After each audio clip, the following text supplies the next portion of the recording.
He's the designated man. Yeah. OK, Ronnie, who would you like to play from the Eggheads? It is Chris or CJ? I would take Chris on. Yeah, it's got to be Chris. Chris.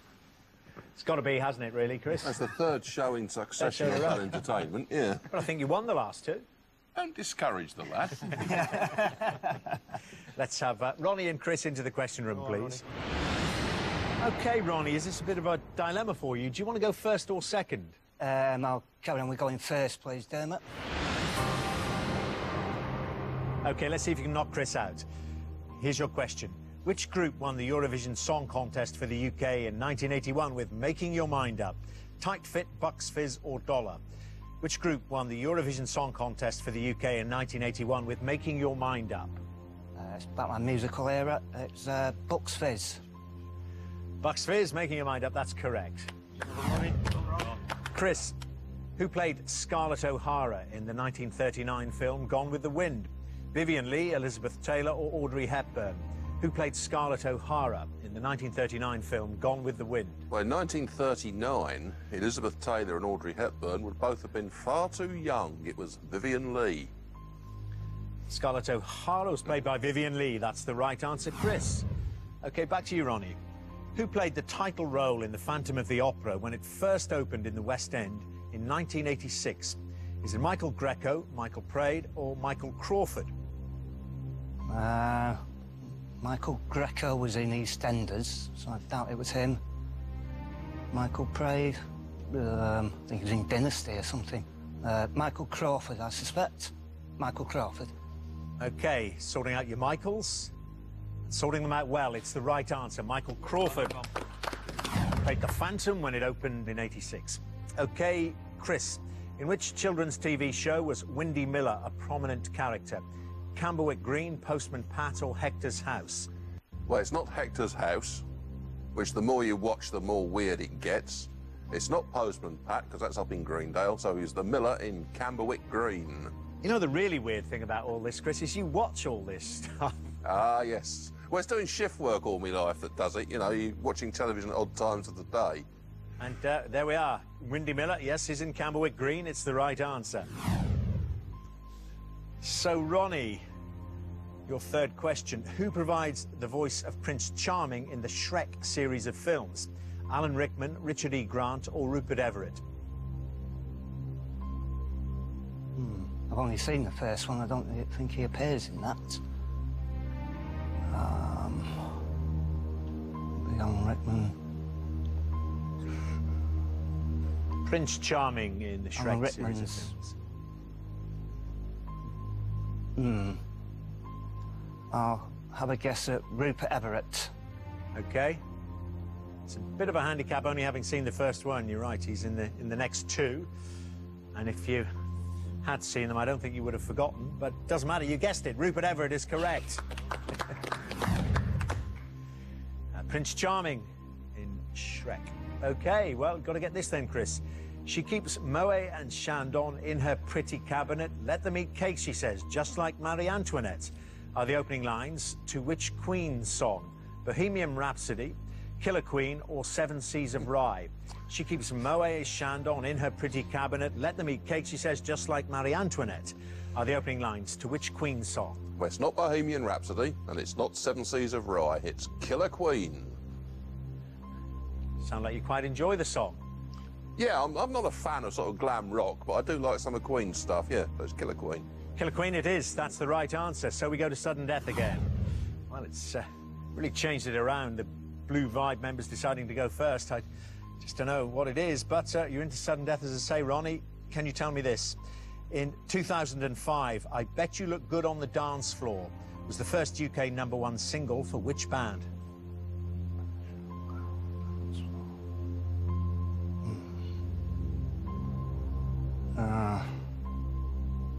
Jonathan would know this immediately.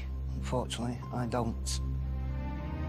I guess at Razorlight. OK, I Bet You Look Good on the Dance Floor. It's not Razorlight, Ronnie. Do you know, Jonathan? It's the Arctic Monkeys. It is the Arctic Monkeys. Arctic Monkeys. Bet You Look Good on the Dance Floor. Well, it might not be over. Chris has to get this to win the round. The 2004 film House of Flying Daggers is set in which Asian country? Well, I think it's set in the mythical past of China. The House of Flying Daggers is set in China. It is correct, Chris. You're through to the final round, and he's doing rather well in the category. Would you both please come back and join your teams? OK, this is what we've been playing towards. It's time for the final round, which, as always, is general knowledge. But I'm afraid those of you who lost your head-to-heads won't be allowed to take part in this round. So Mike, Nick and Ronnie from Blue Vibe and Daphne from the Eggheads, would you all leave the studio, please? Well, Jonathan and Paul, you're playing to win Blue Vibe, £12,000. Judith, Kevin, CJ and Chris, you're playing for something which money can't buy. The Egghead's reputation. As usual, I'll ask each team 3 questions in turn. This time the questions are all general knowledge, just to confirm that, and you are allowed to confer Blue Vibe.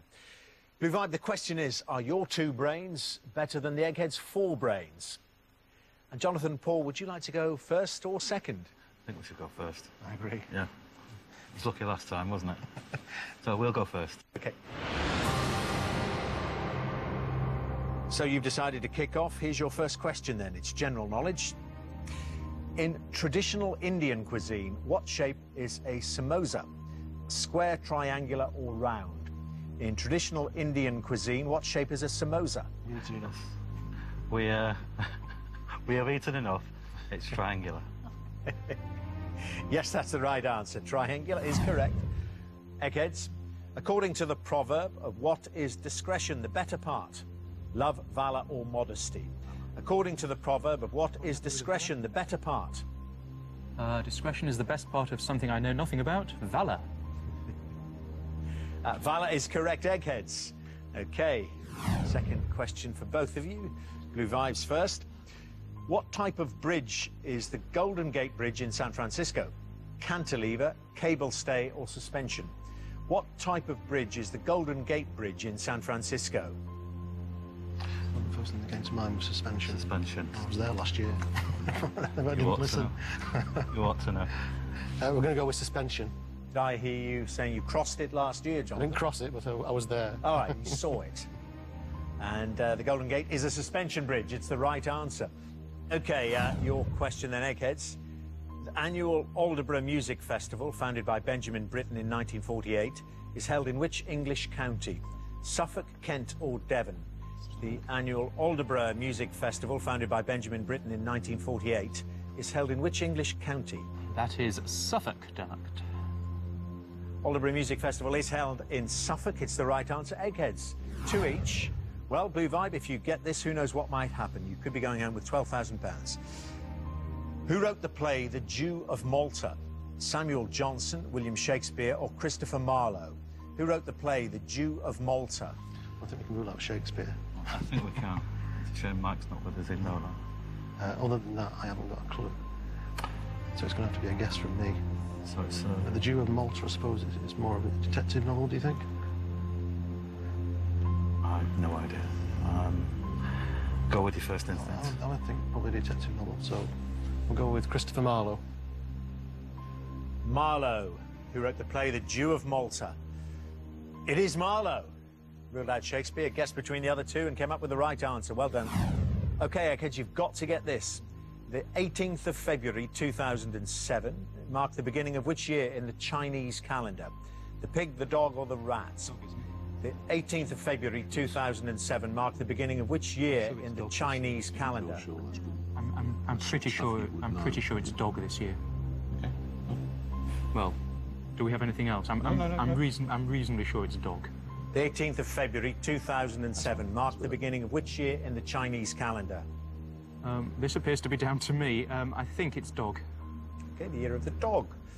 The 18th of February 2007 marked the beginning of the year of the pig. It's incorrect, Eggheads. You have lost Blue Vibe. You've won £12,000. There you go. All really hinged on Chinese restaurants and Indian restaurants, didn't it? Really? You knew your samosas, they didn't know their... And you know, the real crucial thing about all this, Jonathan, is you winning your head-to-head. Daphne, I could see her in the question room behind you, going ballistic as they were saying it was the year of the dog. It is, of course, the pig. Did you know that? Not a clue. No, I was, I'll be I was honest, at the I- Chinese New Year celebrations. None of us knew it, but I thought of dog before the options came up. Kind of things an Egghead should know, but they didn't, and it's cost them their winning record, and £12,000 is heading your way. Don't know how you're going to divide it up, but that presumably will pay for the season tickets for next year. Certainly will. I might go back to the Golden Gate Bridge.